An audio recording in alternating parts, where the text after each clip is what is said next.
Local attorneys I spoke with say it's important to understand that Title 42's current implementation had less to do with immigration and more to do with health during COVID. But they say it should have ended before now, and regardless of the new rules, there are resources available here for people that need them.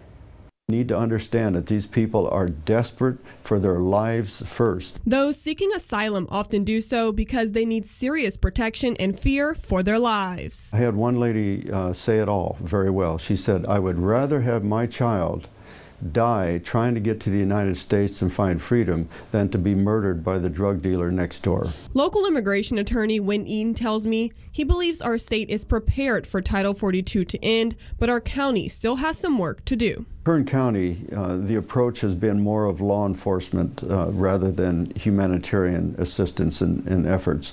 I think we do have the resources, but we don't have them all in place right now. Eaton adding the preparation won't happen overnight. It's going to take some time logistically to put together the facilities. We need to lean heavily on the nonprofits and the other NGOs that may offer assistance to us. Some of those organizations include the United Farm Worker Foundation, which plans to bring back Know Your Rights workshops for the community. Amber Tovar, directing attorney with the UFW, warns that it's important to be aware of scams during this time. I think that the message too also goes to individuals who are in this particular situation to be very, very cautious about notario fraud, be very, very cautious about maybe individuals who say that they are attorneys but are not attorneys, who might be trying to benefit from the situation and claim that they are helping individuals when in fact they are not. While Title 42 is ending, new Biden administration rules and Title 8 law will be in effect,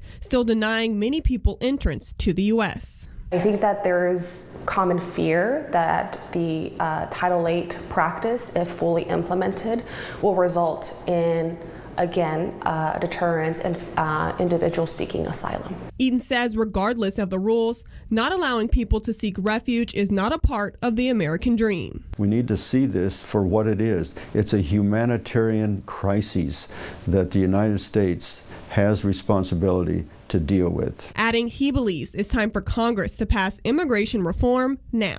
Till we get an immigration policy that's first humane, protects human dignity, and preserves due process rights, we're going to be on the edge, if not crossing over the edge, of treating people as less than human.